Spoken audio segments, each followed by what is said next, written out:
In China's Guangdong province, recycling electronic waste, or e-waste, is a multi-million-dollar business.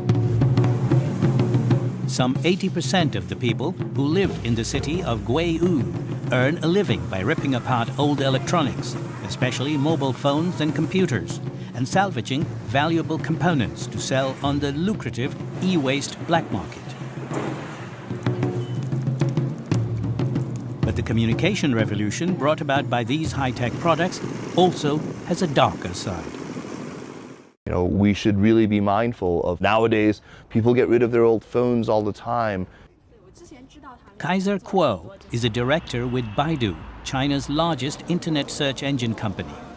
Sometimes they end up in cities in coastal China where they're dismantled in very, very unhealthy and unsafe ways that expose not only the people doing the disassembly to toxins, to dangerous chemicals, but also pollute the air and the groundwater.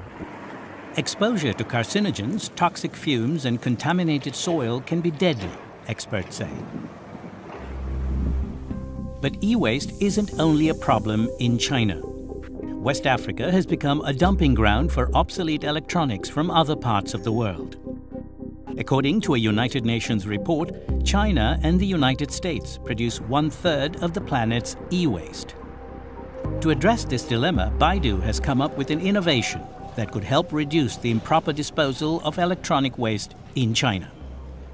It's a web-based app called Recycling Station, developed in partnership with the United Nations Development Program, UNDP.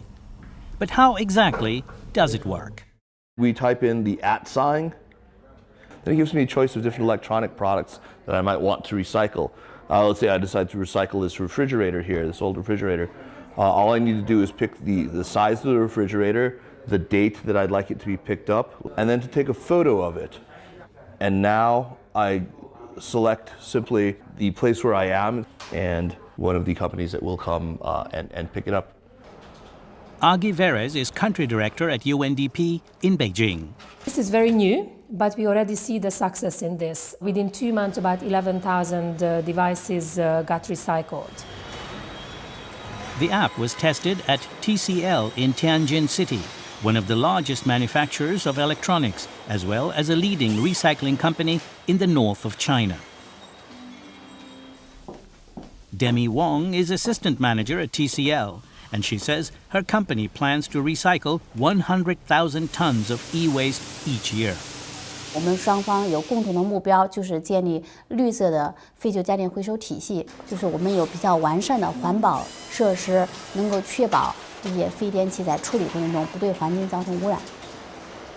Aware of the dangers of toxic materials present in old appliances and electronics, workers use a special machine to process cathode ray tubes, or CRTs, from archaic television units. 把报废的这些废电器我们回收回来，然后进行环保处理。 It's all part of a scheme supported by the government of China to cut the amount of e-waste generated in the country. Unless immediate action is taken, by 2017, China will overtake the United States as the world's largest e-waste producer. China's rapid economic growth has led to high levels of consumption. More and more people can now afford flat-screen television sets, computers, and multiple mobile phones, often trading in the older models for the newer ones. Kaiser believes that targeting the younger generation through its app to think responsibly is part of the solution. The app is a fine piece of technology and everything, but I think more important than that is the mentality, commitment behind it. It is hoped that this high-tech initiative could help China to reduce its e-waste output considerably. At the same time, it could ease the health-related impact on people who recycle e-waste illegally, protect water systems and the environment.